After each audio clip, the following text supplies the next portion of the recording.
जैसा कि हम लोग आज फिर से जो है प्रतिदिन की तरह जो है लुसेंट की सामान्य ज्ञान की बुक से जो है आधुनिक भारत की इतिहास को पढ़ेंगे। आज आधुनिक भारत की इतिहास का जो क्लास होने वाला है वह 17 नंबर का होने वाला है। आप यदि किसी भी एग्ज़ाम का तैयारी करते हैं, जैसा कि एसएससी यूपीएससी का तैयारी करते हैं, या बिहार दरोगा यानी कि बिहार एसआई का तैयारी करते हैं, या क्या कहते हैं रेलवे बैंकिंग, या बिहार टीचर यानी कि टीआरई 4 का तैयारी करते हैं, तो इसके लिए यह वीडियो काफ़ी यूजफुल होने वाला है। तो चलिए शुरुआत करते हैं हम लोग। आज हम लोगों को क्या पढ़ना है, हम लोग कल की वीडियो में जो है कांग्रेस की स्थापना, अधिवेशन, सारी बातों को देखे थे। आज की इस वीडियो में हम लोगों को जो है ब्रिटिश कालीन आयोग समिति को पढ़ना है, यानी ब्रिटिश काल के समय, जिस समय भारत में ब्रिटिश का शासन था, उस समय किस आयोग की गठन हुआ, क्यों गठन हुआ, किस समिति का गठन हुआ, क्यों गठन हुआ। तो देखिए पहला इसमें क्या दिया गया है, इनाम आयोग। इनाम आयोग की गठन 1852 ईस्वी में हुआ था और अध्यक्ष कौन था, इनाम नाम का व्यक्ति था। वायसराय उस समय लॉर्ड डलहौजी था और यह भूमि संबंधी विवेचना को सॉल्व करने के लिए यह गठन इनाम आयोग का गठन किया गया था। नेक्स्ट 2 नंबर में है दुर्भिक्ष आयोग। दुर्भिक्ष आयोग जो है 1880 ईस्वी में आया था। उसके बाद क्या कहते हैं, रिचर्ड एस्ट्रेची नाम का व्यक्ति जो था इस आयोग का अध्यक्ष था। और लॉर्ड लिटन जो था इस समय वायसराय था। और अकाल निवारण हेतु जो है इस आयोग को गठन किया गया था, दुर्भिक्ष आयोग को। देखिए 3 नंबर में हंटर आयोग। यह हंटर आयोग एग्जाम दृष्टि से काफ़ी जो है महत्वपूर्ण है। और देखिए 1882 ईस्वी में आया था और क्या कहते हैं विलियम हंटर इसका अध्यक्ष था और लॉर्ड रिपन जो है इस समय वायसराय था भारत का। उसके बाद क्या कहते हैं शिक्षा के विकास के लिए हंटर आयोग आया था। एचिंसन आयोग 1886 ईस्वी में आया। चार्ल्स एचिंसन इस समय अध्यक्ष था इसका और लॉर्ड डफरिन के समय में यह आया था। और नागरिक सेवा में भारतीयों की संख्या में वृद्धि पर विचार करने के लिए यह आयोग आया था, एचिंसन आयोग। नेक्स्ट 5 में है अफीम आयोग। अफीम आयोग कब आया था, 1893 ईस्वी में आया था, लेंसडॉन के समय में। अफीम सेवन को रोकने के लिए यह आयोग आया था, अफीम आयोग। हर्सेल समिति 1893 में, हर्सेल इसका अध्यक्ष था, लेंसडॉन गवर्नर था और टकसाल संबंधी सुझाव के लिए आया था, टकसाल। दुर्भिक्ष आयोग इस समय 1898 में आया। जेम्स लायल जो था इसका अध्यक्ष था। एलिंगन इस समय जो था वह क्या था, वायसराय था। और प्रथम दुर्भिक्ष आयोग की रिपोर्ट पर विचार करने के लिए, देखिए एक बार और दुर्भिक्ष आयोग आया था, इस समय आया था 1880 में आया था, लिटन के काल में आया था। इसी दुर्भिक्ष आयोग पर विचार करने के लिए 1898 में, यानी कि 18 वर्षों के बाद फिर से दुर्भिक्ष आयोग आया।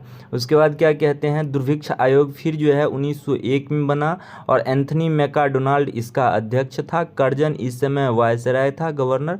और द्वितीय दुर्भिक्ष आयोग की रिपोर्ट पर सुझाव देने के लिए, जैसा कि यह जो द्वितीय दुर्भिक्ष आयोग आया था इसके रिपोर्ट पर सुझाव देने के लिए तीसरा दुर्भिक्ष आयोग आया था। उसके बाद देखिए सिंचाई आयोग। सिंचाई आयोग 1901 में आया और वॉल्यूम वन स्कॉट क्या था, इस सिंचाई आयोग का अध्यक्ष था। कर्जन इस समय वायसराय था। और सिंचाई में सुधार हेतु वित्तीय बाजार के लिए यह आयोग आया था। 10 नंबर में है विश्वविद्यालय आयोग। विश्वविद्यालय आयोग कब आया था, 1902 ईस्वी में। थॉमस रैले कर्जन भारतीय विश्वविद्यालय पर स्थिति पर विचार करने के लिए यह आया था। नेक्स्ट में है क्या, 11 नंबर में है फेजर आयोग। फेजर आयोग 1902 ईस्वी में आया था। फेजर अध्यक्ष था, लॉर्ड कर्जन वायसराय था। पुलिस कार्य पद्धति पर विचार करने के लिए यह आया था। उसके बाद देखिए 12 नंबर में क्या है, इस्लिंगटन आयोग। इस्लिंगटन आयोग क्यों आया था, तो यह जो है नागरिक सेवा में भारतीयों को हिस्सेदारी पर विचार करने के लिए आया था। इस समय वायसराय हार्डी गज था। उसके बाद 1912 में आया था, इस्लिंगटन इसका अध्यक्ष था। मैकलेगन समिति आया था 1914 में। मैकलेगन समिति, मैकलेगन और हार्डगिज इस समय भी वायसराय था। सरकारी वित्तीय अवस्था से संबंधित सुझाव के लिए आयोग आया था। 14 नंबर में है कोलकाता आयोग, कोलकाता आयोग 1917 में माइकल सेडलर जो था इसका क्या था, अध्यक्ष था, और चेम्सफोर्ड गवर्नर था। कोलकाता विश्वविद्यालय में दोषों की जांच के लिए आया था। 15 में है भारतीय छंटनी समिति, 1923 ईस्वी में आया था। लॉर्ड इंचकैप इसका अध्यक्ष था। लॉर्ड रीडिंग गवर्नर जनरल था। शिक्षा संबंधी विचार हेतु यह क्या कहते हैं, भारतीय छंटनी समिति आया था। ली आयोग 1924 ईस्वी में आया था। कब आया था ली आयोग, 1924 में आया था। 1924 में लॉर्ड ली के काल में आया था, और लॉर्ड ली इसका अध्यक्ष था, और रीडिंग जो था इसका क्या था, क्या कहते हैं, गवर्नर जनरल था इस समय। लोक सेवा आयोग की गठन की अनुशंसा के लिए आया था। सैंडहर्स्ट समिति 1925 में आया था। एंड्रयू एस्किन इसका अध्यक्ष था, और रीडिंग के काल में आया था गवर्नर जनरल। भारतीय सेना का भारतीयकरण पर विचार करने के लिए आया था। 18 में बटलर समिति 1927 में आया। हरकोट बटलर इसका अध्यक्ष था। इरविन इस समय वायसराय था, और देसी राज व अंग्रेजी सरकारों के संबंध पर विचार करने के लिए आया था। अब देखिए साइमन आयोग, यह हमारे एग्जाम दृष्टिकोण से साइमन आयोग काफ़ी जो है वह इम्पोर्टेंट है। यह कब आया, 1927 ईस्वी में आया। जॉन सैमन इसका अध्यक्ष था। इरविन के काल में आया था, वायसराय था। यह क्यों आया था, तो 1919 ईस्वी के अधिनियम के समीक्षा करने के लिए आया था। अब लिनिथगो आयोग, यह 1928 में आया था। लिनिथगो इसका अध्यक्ष था। इरविन के काल में आया था। कृषि संबंधी समस्या पर विचार करने के लिए आया था। हिटले आयोग 1928 में आया। जे एच हिटले के अध्यक्ष थे इसका।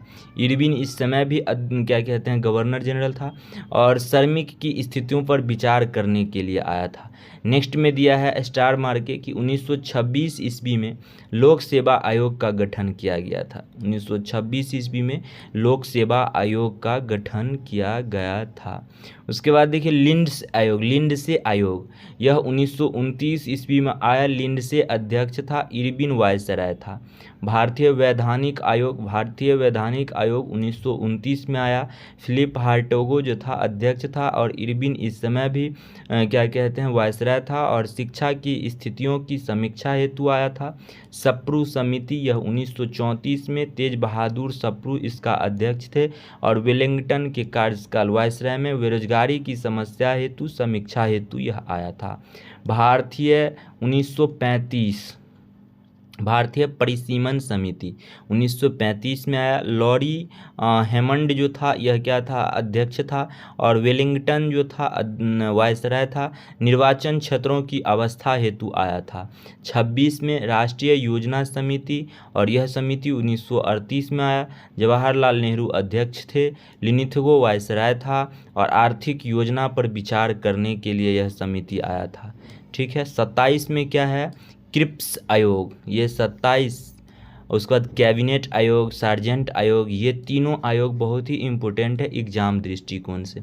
अब देखिए 1942 में स्टेफोर्ड क्रिप्स अध्यक्ष था। वायसराय लिनिथगो था। उद्देश्य भारत के राजनीतिक गतिरोधों को दूर करने हेतु आया था। कैबिनेट आयोग 1940 में पैंथिक क्लॉरेंस इसका अध्यक्ष था। वेबले इस समय वायसराय था। भारतीयों को सत्ता हस्तांतरित करने हेतु उस पर विचार करने के लिए यह आयोग आया था। दुर्भिक्ष आयोग यह चौथा दुर्भिक्ष आयोग था। अभी तक 3 दुर्भिक्ष आयोग आ चुका था, और यह कौन दुर्भिक्ष आयोग था, चौथा दुर्भिक्ष आयोग था। 1900 कब आया, 43 में आया। सरवुड इसका अध्यक्ष था। चार्ल्स वेबले इसके क्या कहते हैं, वायसराय था। बंगाल के अकाल के कारणों पर विचार हेतु यह आया था। 30 नंबर में सार्जेंट आयोग 1944 में आया।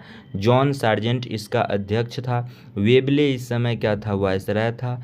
शिक्षा के विकास हेतु यह भी आयोग आया था, सार्जेंट आयोग। अब देखिए 56 में क्या दिया गया है, भारतीय प्रेस का विकास कब कैसे हुआ। ठीक है, भारतीय प्रेस का विकास। देखिए पहला समाचार पत्र हमारे भारत का बंगाल गजट था, जिसका संस्थापक जेम्स ऑगस्टम हिक्की था।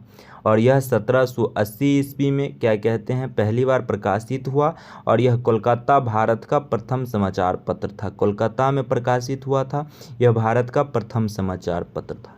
इंडिया गजट इसके बाद आया। मद्रास कुरियर भी था जो 1700। इंडिया गजट भी कहाँ का पत्रकार था, सॉरी कब हुआ, 1787 में कोलकाता में ही इसका प्रकाशित हुआ था। उसी तरह क्या कहते हैं मद्रास कुरियर का भी प्रकाशित कब हुआ, 1784 में हुआ मद्रास में। मद्रास से प्रकाशित प्रथम समाचार पत्र था Madras courier. Bombay Herald, Bombay Herald जो है 1789 ईस्वी में बॉम्बे में प्रकाशित हुआ और बॉम्बे से प्रकाशित प्रथम समाचार पत्र बॉम्बे हेराल्ड था। दिग्दर्शन समाचार पत्र, यह 1818 में कोलकाता में प्रथम बंगला मासिक समाचार पत्र था।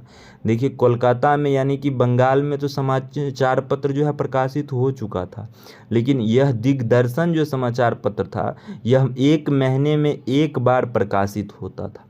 6 नंबर में है समाचार दर्पण, यह विलियम कैरी ने संस्थापक था इसका। 1818 में कोलकाता में प्रथम बंगला साप्ताहिक समाचार पत्र था। यानी समाचार दर्पण जो था सप्ताह में 1 बार प्रकाशित होता था। मिरातुल उल अखबार, यह राजा राम मोहन राय इसका संस्थापक थे और 1822 ईस्वी में इसका जो है वो प्रकाशन हुआ और कोलकाता प्रथम फारसी पत्रिका था, यानी कि पहला फारसी पत्रिका था जो कोलकाता में यह छपा था। उसका जाम ए जहानुमा, यह एक अंग्रेजी फॉर्म नाम के व्यक्ति इसका संस्थापक था और 1822 ईस्वी में यह प्रकाशित हुआ। कोलकाता में उर्दू में प्रथम समाचार पत्र यह छपा था। बंगदूत, राम मोहन राय, द्वारकानाथ टैगोर एवं अन्य लोग थे बंगदूत के प्रकाशित करने वाले और 1822 ईस्वी में यह स्थापित हुए और कोलकाता के 4 भाषा अंग्रेजी, बंगला, हिंदी एवं फारसी में यह छपते थे। बॉम्बे समाचार जो था यह 1830 ईस्वी में बॉम्बे में गुजराती में प्रथम समाचार पत्र था, यानी गुजराती भाषा में छपने वाला प्रथम समाचार पत्र था। ठीक है, 11 हो गया। 11 में बॉम्बे टाइम्स, बॉम्बे टाइम्स जो था यह 1838 में बॉम्बे में, 1861 ईस्वी में यह टाइम्स ऑफ इंडिया बना। उसके बाद क्या कहते हैं रस्त गोफ्तार, दादा भाई नौरोजी के द्वारा रस्त गोफ्तार नामक पत्रकार को क्या कहते हैं प्रकाशित करा गया और 1851 ईस्वी में यह प्रकाशित हुआ। बॉम्बे में यह एक गुजराती पाक्षिक था। हिंदू पैट्रियट कब, गिरीश चंद्र घोष, बाद में हरिश्चंद्र मुखर्जी इसके मालिक एवं संपादक बने। यह कोलकाता में 1853 में प्रकाशित। सोम प्रकाश, द्वारकानाथ टैगोर, विधुभूषण, 1858 ईस्वी में कोलकाता प्रथम बंगला समाचार पत्र जो राजनीतिक से जुड़ा हुआ था। ठीक है, उसके बाद देखिए इंडियन मिरर के संपादक कौन थे, द्वारकानाथ टैगोर थे और यह 1862 में कोलकाता में। बंगाली गिरीश चंद्र घोष, 1862 कोलकाता में। नेशनल पेपर, द्वारकानाथ टैगोर, 1865 कोलकाता में। मद्रास मेल, यह 1868 में मद्रास में। भारत के प्रथम सांध्य समाचार पत्र। अमृत बाजार पत्रिका एग्जाम दृष्टिकोण से काफ़ी महत्वपूर्ण है, कई बार एग्जाम में पूछे जा चुके हैं।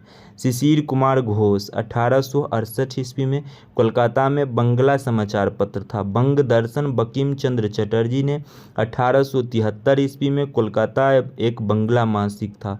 स्टेट्समैन नाम का पत्रिका था और रॉबर्ट नाइट ने इसका संस्थापक था। 1875 ईस्वी में कोलकाता में भारतीय प्रेस द्वारा बेयर्ड ऑफ इंडिया के द्वारा यह बेयर्ड ऑफ क्या कहते हैं इंडिया कहे जाते थे यह प्रेस।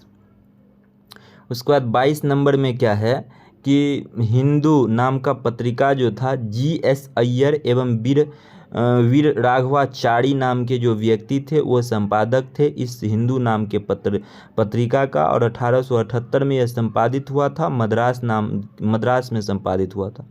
ट्रिब्यून नाम का पत्रिका था जो दयाल सिंह मजीठिया ने इसका संस्थापक थे और 1881 में यह प्रकाशित हुआ था, लाहौर में हुआ था। केसरी एवं मराठा, यह एग्जाम दृष्टिकोण से काफ़ी इम्पोर्टेंट है। केसरी एवं मराठा बाल गंगाधर तिलक जो थे इसका संस्थापक थे और 1881 ईस्वी में केसरी और मराठा जो थे दैनिक यानी डेली छपने वाला पत्र था और क्या कहते हैं यह मराठा अंग्रेजी केसरी जो था, केसरी मराठा है ना यहाँ, जैसा कि देखिए केसरी मराठा अंग्रेजी भाषा में छपता था। मराठा नाम का जो था वह अंग्रेजी में साप्ताहिक था। केसरी जो था वह क्या था, मराठा भाषा में छपता था और वह दैनिक था।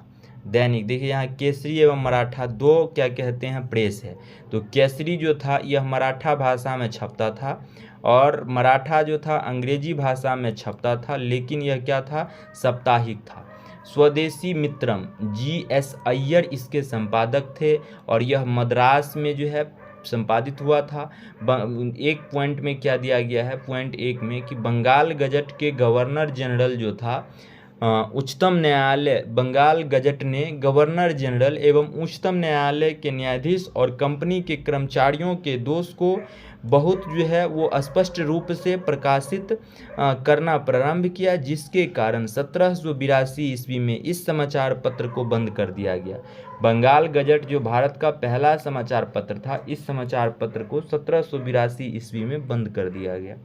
2 नंबर में क्या है कि बंगला समाचार पत्र के रूप में शुरू हुआ, बंगला समाचार पत्र के रूप में शुरू हुआ, लेकिन वर्नाक्यूलर प्रेस एक्ट से बचने के लिए 1878 ईस्वी में अंग्रेजी समाचार पत्र जो है यह बन गया था। अंग्रेजी समाचार पत्र बन गया, यानी अंग्रेजी भाषा में छपने लगा था। 3 नंबर पॉइंट में है कि बाल गंगाधर तिलक के संपादक बनने के पहले अगरकर तथा केलकर द्वारा केसरी एवं मराठा का संपादन किया जाता था। नोट में दिया गया है कि भारत में सर्वप्रथम प्रेस की स्थापना 1550 ईस्वी में पुर्तगालियों ने की और 1557 ईस्वी में गोवा के ईसाई पादरियों के द्वारा जो है प्रथम पुस्तक प्रकाशित की गई थी। ठीक है, तो याद रखना है। और क्या कहते हैं, इसके बाद क्या कहते हैं 57 पॉइंट में जो है भारत की ऐतिहासिक लड़ाई, इन सारे लड़ाई के बारे में हम लोग जो है नेक्स्ट वीडियो में पढ़ेंगे। अब क्या कहते हैं, बस एक ही वीडियो और बनने वाला है और इस एक ही वीडियो में जो है भारत की आधुनिक इतिहास जो है वह अब ख़त्म भी हो जाएगा, समाप्त भी हो जाएगा।